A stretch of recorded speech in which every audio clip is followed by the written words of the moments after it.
Hare Krishna. So thank you for coming to this class in preparation for Gaura Purnima coming on Sunday. I've been asked to speak on the teachings of Lord Chaitanya, chapter 5, which is entitled How to Approach God. It's not a very long chapter. It's only 6 or 7 pages long.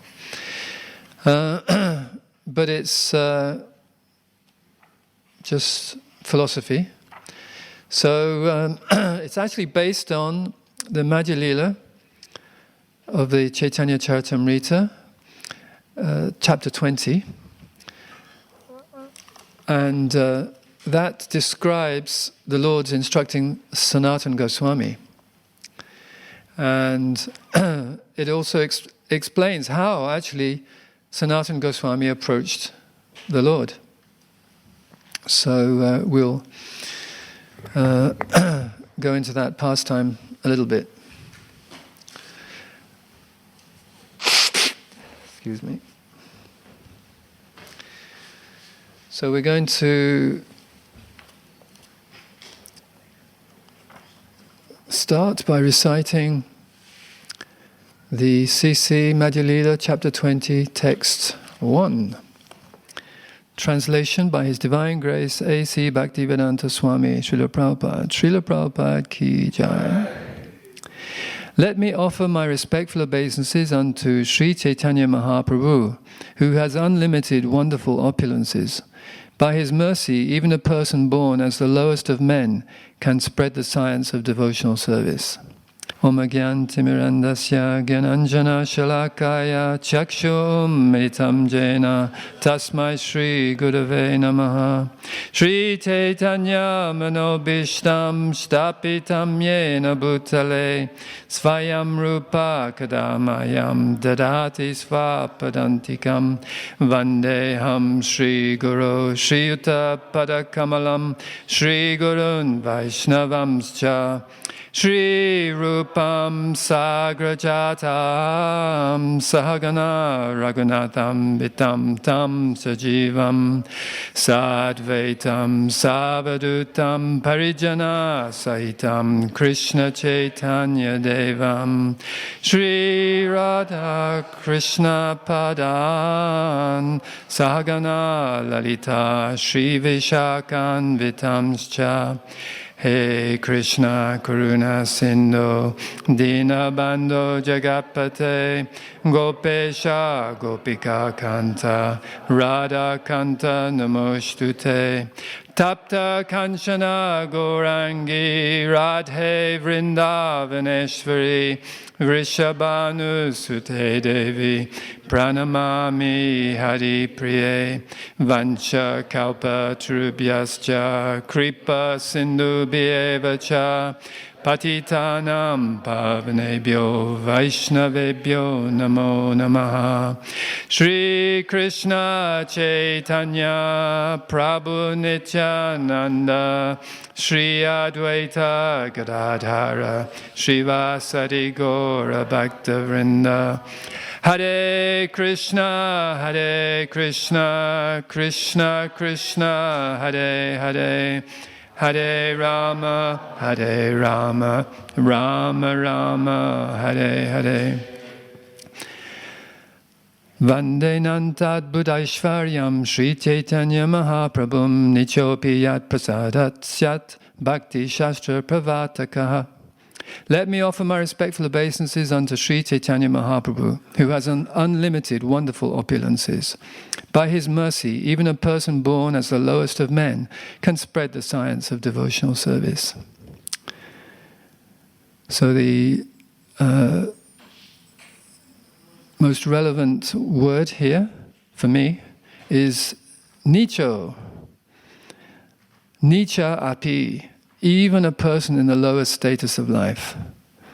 So in Kali Yuga, we're all born as Sudras, the lowest state, even lower than Sudras actually.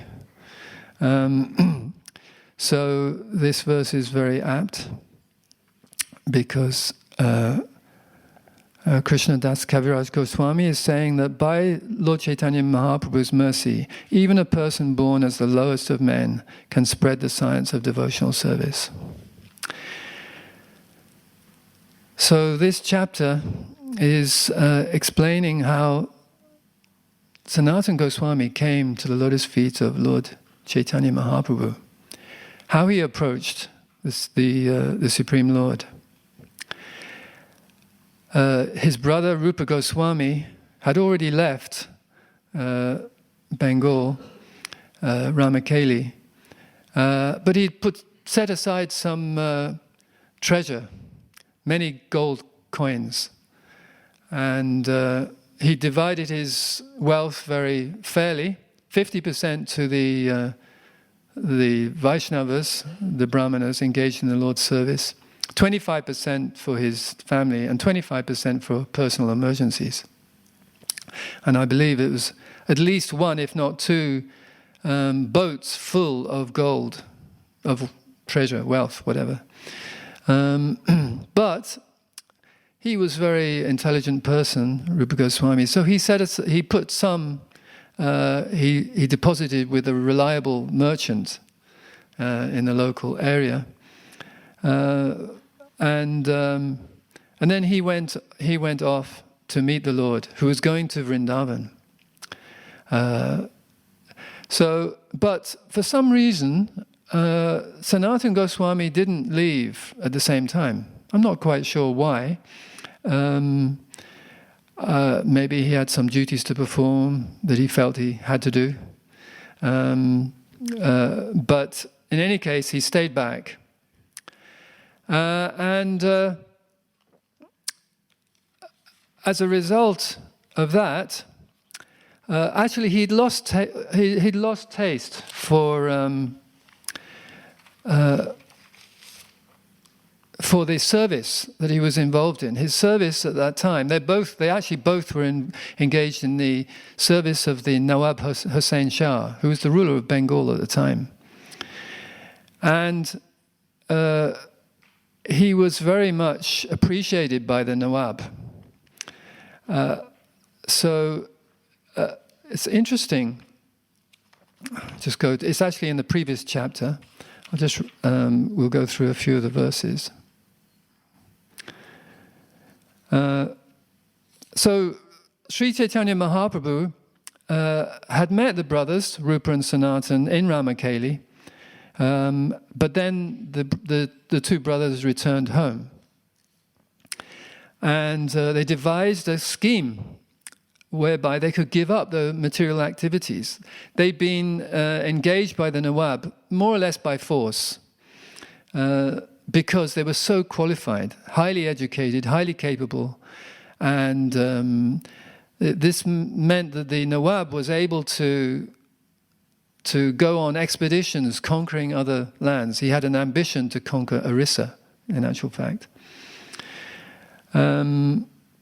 But Rupa and Sanatan, they decided that they wanted to take shelter of the Supreme Lord, even though they actually had a very materially wonderful position. They were wealthy. They had a prestigious situation, and most people would have been very happy with that situation to be in. But they wanted to give up those activities. And so they appointed two brahmanas and paid them a large amount of money to do some yajna. Purashjana, something like that is called, I think. And then also, Rupa Goswami, at the same time, he sent two people to Jagannath Puri to find out when Sri Chaitanya Mahaprabhu would actually depart for Vrindavan. And he asked them to come back very quickly, and then when they had the right information, they would go to Vrindavan to meet the Lord. But Sanatana Goswami was in Ramakeli, and he was thinking, the Nawab is very pleased with me. and I certainly have an obligation. So this is perhaps hinting on why he didn't just go along with Rupa Goswami. It seems like Rupa Goswami had no problem. He just went after dividing all his wealth.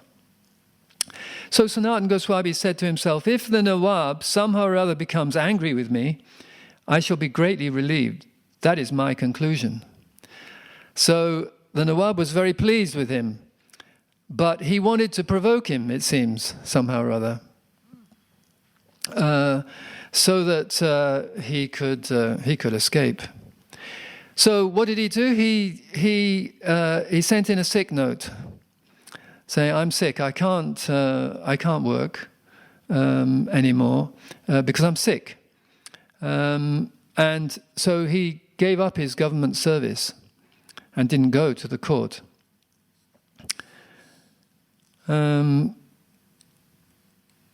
So whilst he was off sick, he engaged many brahmanas to come and go through the Srimad Bhagavatam. So he was just relishing Srimad Bhagavatam in the association of many brahmanas.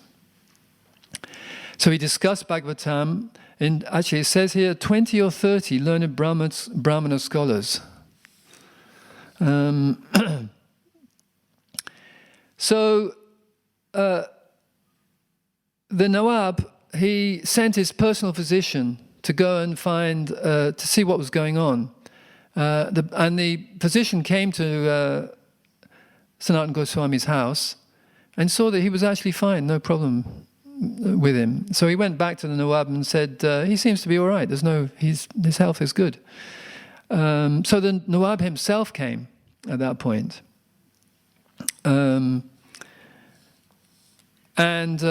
As soon as they all saw the Nawab appear, they stood up respectfully and gave him a position of honor. The Nawab said, I sent my physician to you, and he has reported that you are not diseased. As far as he could see, you are completely healthy. And then he says, I'm depending on you totally. And he described himself as his older brother, as Sanatana Goswami's older brother. He says, you've spoiled all my activities. What's your intention? Please tell me frankly. Sanatana Goswami replied, you can no longer expect any service from me. Please arrange for someone else to tend to the management. One phrase sprung to my mind, I don't know why exactly, but it came to my mind, that Jesus Christ, he said, render unto Caesar what is Caesar's, and render unto God what is God's. So it seems here that Sanatana Goswami, he wasn't interested in placating the Nawab, in making him keep happy. He was happy to provoke him into anger, to do something, so that he, I suppose, felt more justified in.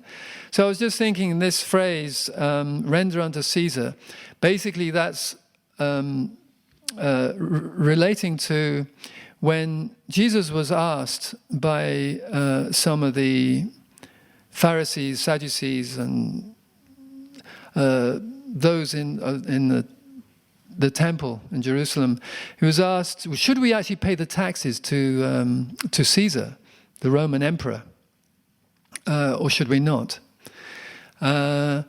And he replied with this phrase: "Render unto Caesar," because he said, "Show me what a coin, a coin," and then on the coin was a head of Tiberius, I believe it was, the emperor at the time.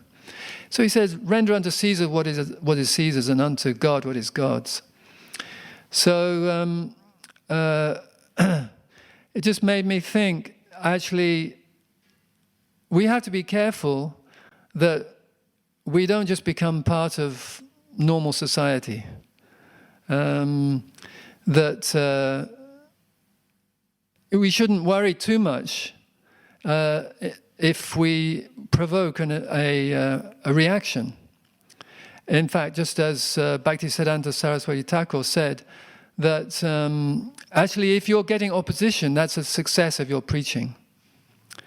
So it's not that we want to be accepted. I mean, of course, we want as many people as possible to accept Krishna consciousness and take it up. But there is a danger that we just become part of the mundane landscape. So this is something we have to avoid. Anyway, that's a slight diversion.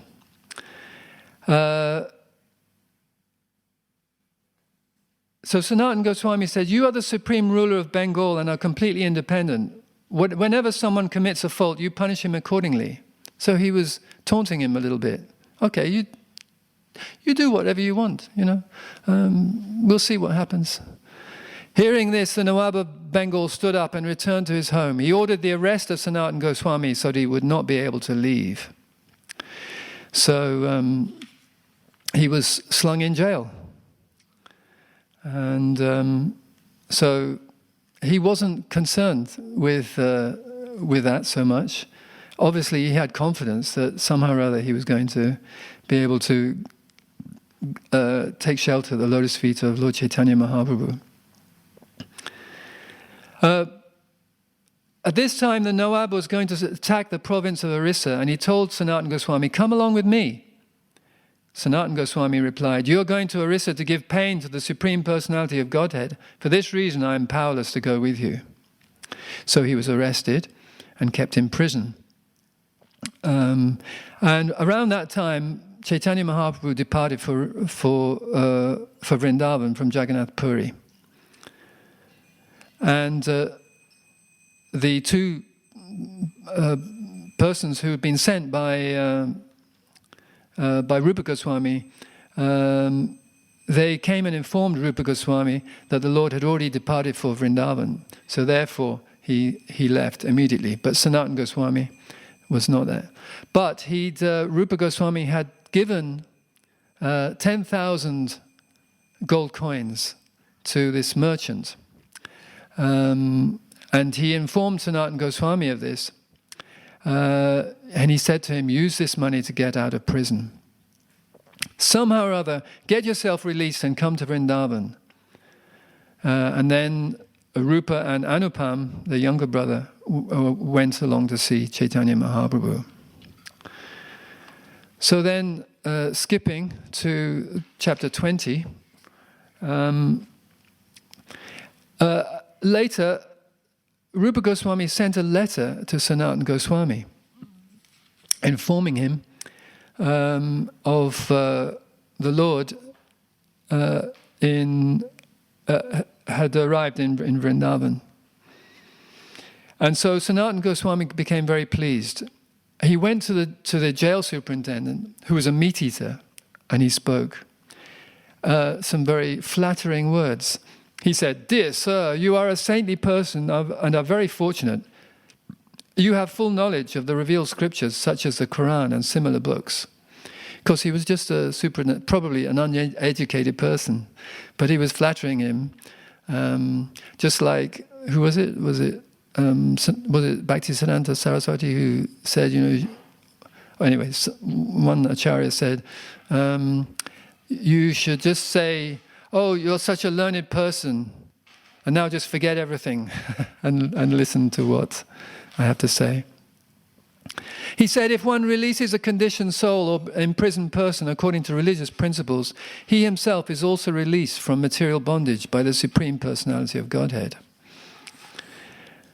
And he said, Sanatana Goswami said, "I have done much for you. Now I am in difficulty. Please return my goodwill by releasing me." And then he offered him 5,000 gold coins. Now, I looked on the internet at the price of gold. You might be interested to know that there's a 5 ounce, that 5 ounces is not much, 5 ounce gold coin you can buy for £1,400, £1,400, which is quite a lot of money for 5 ounces. And he offered him 5,000. He then, because the superintendent, the jailkeeper, was hesitating a little bit, he offered him another 2,000, making it 7,000. And actually I calculated that if it was 7,000 at £1,400, you're talking about like £10 million. It's a lot of money.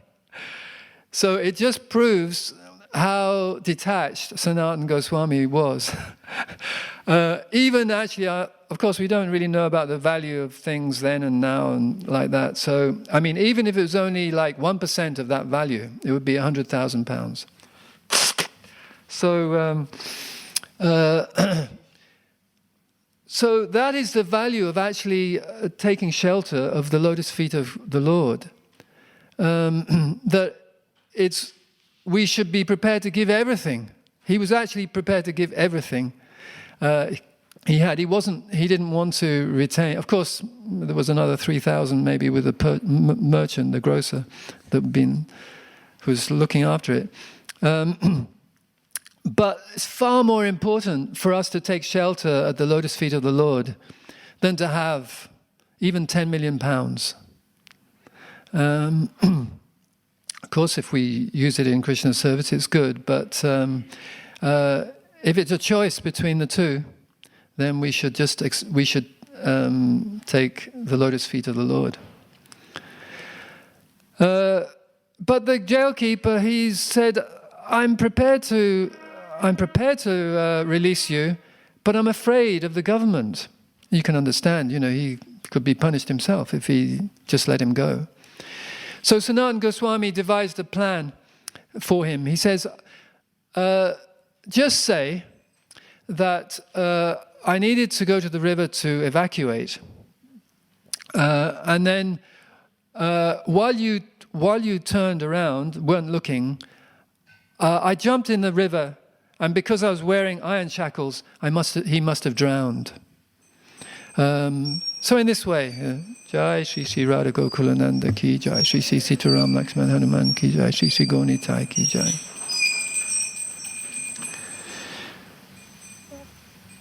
So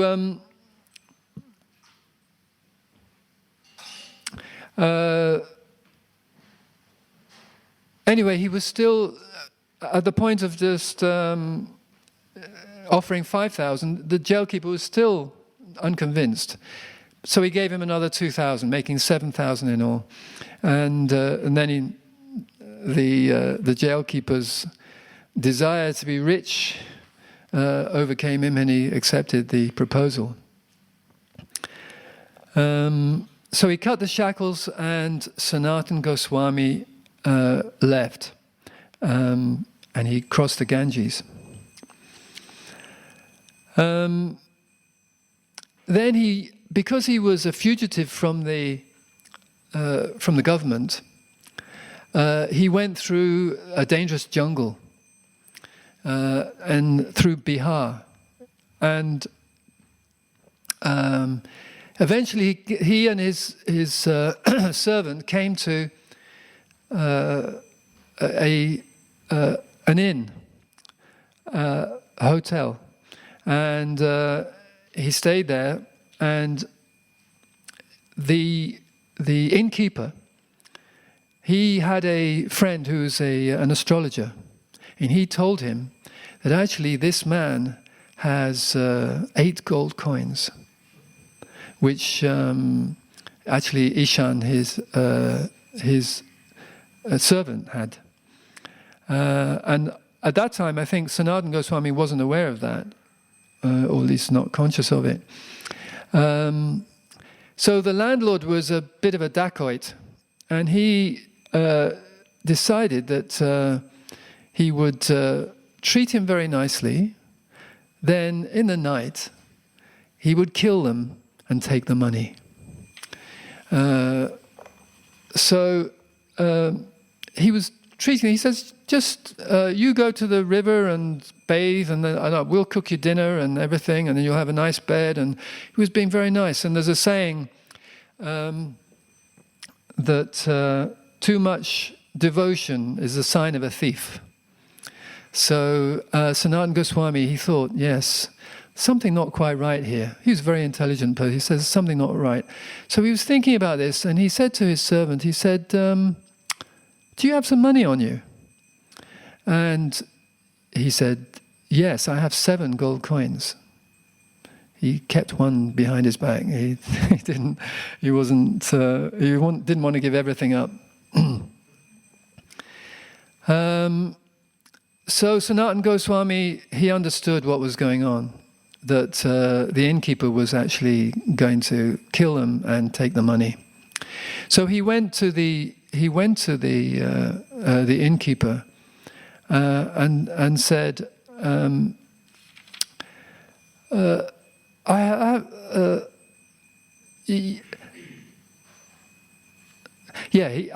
said to Ishan, his servant, he says, "Why have you brought this death knell with you?"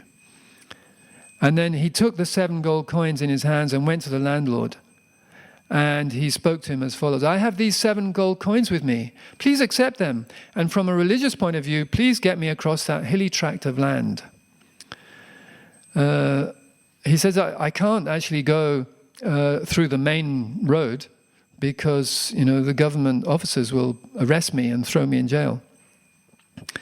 So the innkeeper thought this was a good plan. He would get the 7 gold coins. Actually, he said, "Before you offered them, I already knew that there were 8 gold coins in your servant's possession." So Ishan, his servant, was holding one back. So he admitted that he would have killed him that night. But he decided not to do that, and just to help them pass through that dangerous forest. And eventually, Sanatana Goswami came to a place where he met his brother-in-law. It was a place called Hajipura. And there was a gentleman called Srikanta who was married to Sanatana Goswami's sister. And he was engaged in government service there. Srikant had 300,000 gold coins with him, so he was a very wealthy person. And he tried to persuade Sanatana Goswami to stay. He said, "Just stay here, we'll look after you." But like Hanuman, who was on his way to save Lakshman when he was struck down by Indrajit, he refused to rest. He says, no, I have my mission. So Sanatana Goswami was the same. He says, "No, I can't stay here for another moment," and he decided to leave. But Srikant gave him a very nice woolen shawl or blanket, and it was so he went with that, and then he went to Varanasi, where the Lord happened to be at that time. And with this woolen blanket. And then he knew that the Lord would be in the house, staying in the house of Chandrasekhar Acharya. So he went there, and he was outside the house, and Lord Chaitanya Mahaprabhu, he said to Chandrasekhar, he says, "Look outside. Is there a what was his? He said, "There is a devotee at your door. Please call him in." Chandrasekhar went outside, but he couldn't see a Vaishnava anywhere near his door.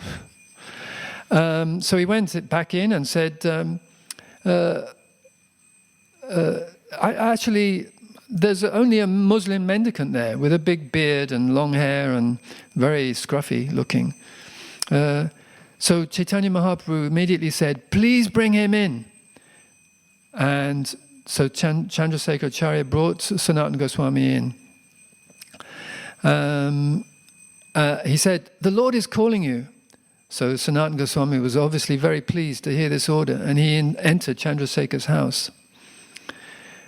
And then when they saw each other, they immediately embraced, and the Lord was overwhelmed with ecstatic love. So Chaitanya Mahaprabhu touched Sanatana Goswami, who was also overwhelmed with ecstatic love. In a faltering voice he said, "Oh my Lord, do not touch me."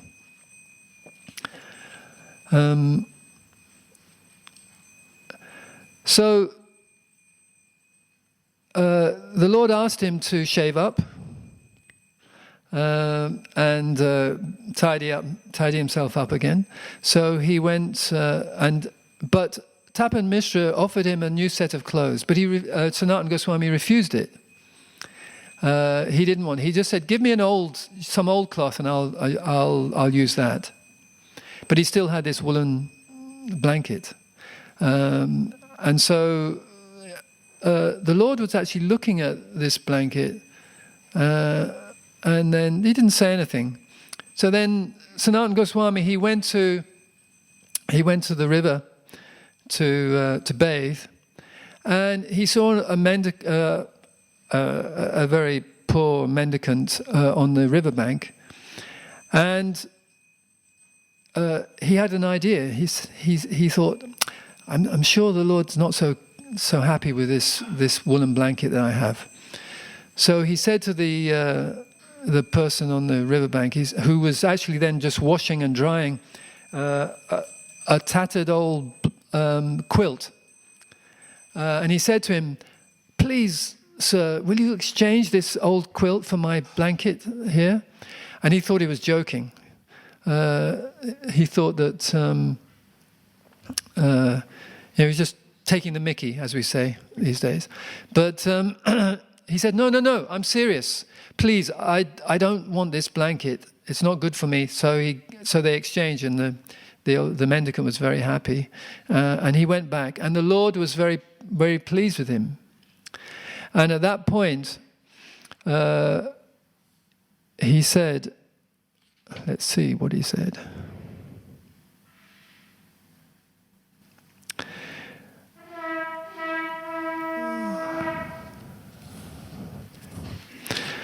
I mean, they said lots of things, but so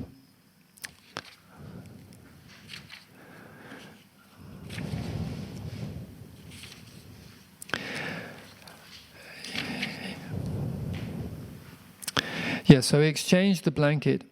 And the Lord said, "Where is your woolen blanket?" Sanatana Goswami then narrated the whole story to the Lord. Chaitanya Mahaprabhu then said, "I have already deliberately considered this matter. Since Lord Krishna is very merciful, he has nullified your attachment for material things. Why should Krishna allow you to maintain a last bit of material attachment? After vanquishing a disease, a good physician does not allow any of the disease to remain. It is contradictory to practice Madhukari and at the same time wear a valuable blanket. One loses his spiritual strength by doing this, and one will also become an object of jokes." So I was thinking, it's like if Godruma Bihari, who visits people's houses, if he went in a Lamborghini or a Porsche or something like that, and a very smart suit, was it Armani, Gucci, something like that, suit, and knocked on somebody's door, they think, "What's this?" They wouldn't be so inclined to give any donation or even accept what he had to say. So it's like that. So we should lead a simple life. We shouldn't, like as elsewhere, I think to Raghunath Das Goswami. Actually, I've got it noted here. What the Lord said to Raghunath Das Goswami. He said, well, first of all, Krishna Das Kaviraj Goswami says, "Mahaprabhura Bhakta Ganera Vairagya Pradhan Yaha Deke Priti Haya Gaura Bhagavan." Renunciation is the basic principle sustaining the lives of Sri Chaitanya Mahaprabhu's devotees. Seeing this renunciation, Sri Chaitanya Mahaprabhu, the Supreme Personality of Godhead, is extremely satisfied. So renunciation is the basic principle sustaining the lives of Sri Chaitanya Mahaprabhu's devotees. Then he said, that's in the Anjalita 6220, and then a bit later in the same chapter, he says, Gramya kata na shunibe, gramya vata na kahibe. Bala na kaibe, ara bala na paribe. Do not talk like people in general or hear what they say. You should not eat very palatable food, nor should you dress very nicely. And he said, Jivara lalase ye iti utadoye, shishno da parayana Krishna nahipoye. One who is subservient to the tongue and who thus goes here and there, devoted to the genitals and the belly, cannot attain Krishna. So that's one of the keys to approaching the Lord. We have to give up our material attachments and not dress very nicely, nor relish very palatable foods. It's pretty difficult actually here to follow that. But anyway, that's what he said. We can think about it. I suppose if we consider that, this taste is Krishna, this Krishna is the all-palatable, most tasty person, then if we really have that consciousness, then it's okay. I hope. So then, Sanatana Goswami started to inquire. So this is another principle, to inquire submissively. And he said the famous words, Ke ami, kene amaya jara tapatraya, iha nahi jani kemane hitahaya. Who am I? Why do the threefold miseries always give me trouble? If I do not know this, how can I be benefited? So, ke ami. So we should be asking questions like this. Why am I suffering? Why are the threefold miseries giving me so much trouble? Who actually am I?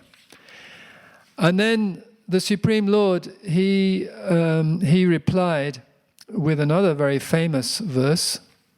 I don't know if anybody can think, many verses he spoke, but there's one very frequently quoted verse. Jivera swarupoi, Krishnera nityadas, Krishnera tatashta shakti bedabed prakash. It is the living entity's constitutional position to be an eternal servant of Krishna, because he is the marginal energy of Krishna and a manifestation simultaneously one with and different from the Lord, like a molecular particle of sunshine or fire. Krishna has three varieties of energy. So, so he inquired very submissively.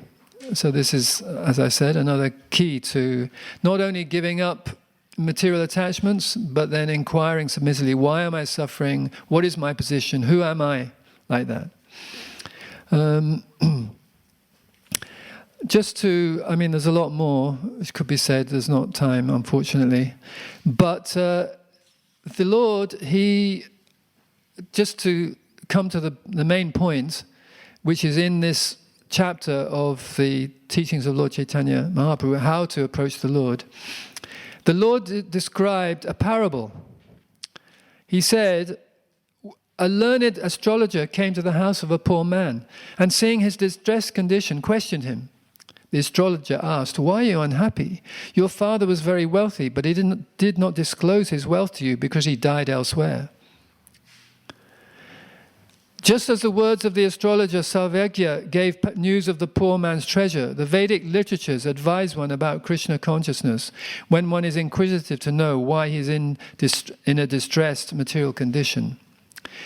So the Lord is providing the means by which we can approach him, the Vedic literatures.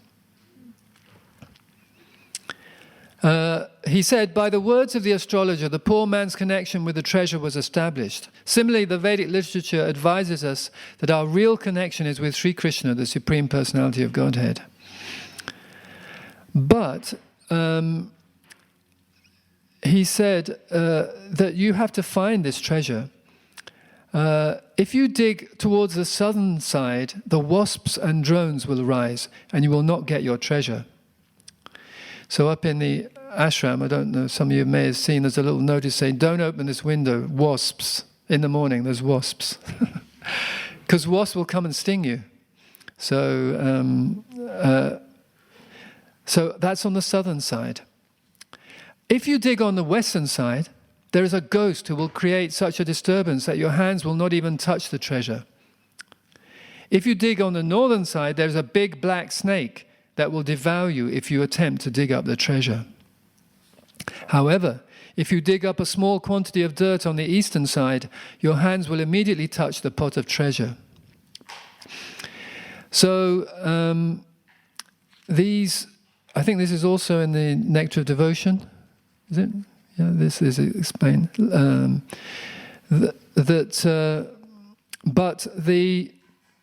So in the purport to verse 135 of this chapter, Srila Prabhupada explains that the mystic yoga process is compared to a black snake that devours the living entity and injects him with poison.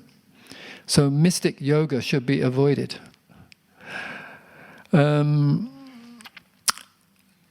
So that was on the southern side, I think. And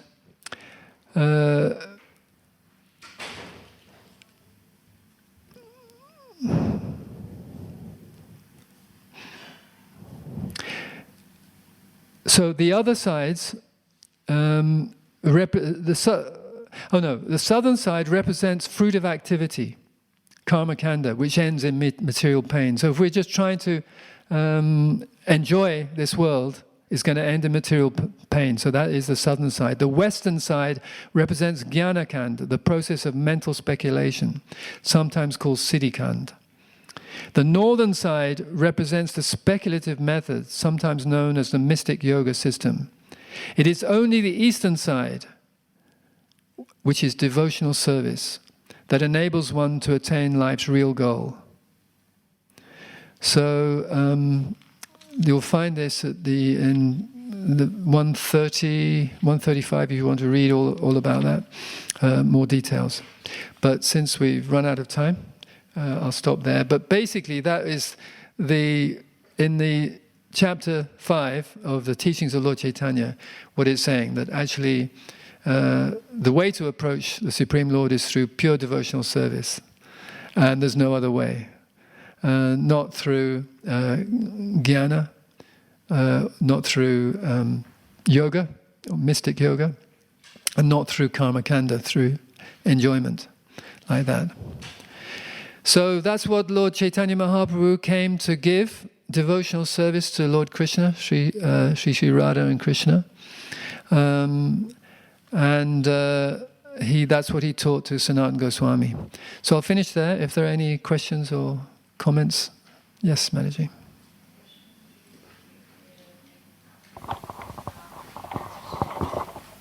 Some question. I just need clarification. You said that we should not dress very opulently, but like for women in certain books that you read, or by Srila Prabhupada disciples, and they also tell us that Prabhupada wanted women to always look attractive, like especially if they're married. Mm-hmm. So in that case, if Krishna has given you opulence, can you not use it for Krishna's service? Yeah, you can, of course. Yeah, I mean, the Lord was speaking to Raghunath Das Goswami, who was a renunciate. So he said, should not eat very palatable food, nor should you dress very nicely. So that's for a renunciant, definitely. Of course, the gopis, they dress very nicely for Krishna's pleasure. So if it's genuinely for Krishna's pleasure, then fine. And if you have opulence and use it for Krishna's pleasure, that's also fine. But we have to be careful that that is our motivation. There is no other motivation involved. Thank you. Anything else? Any other points? Okay, we'll finish there then. Sri Chaitanya Mahaprabhu ki jai, Srila Prabhupada ki jai, Nitai Gaura Premanande, Hari Hari Bol.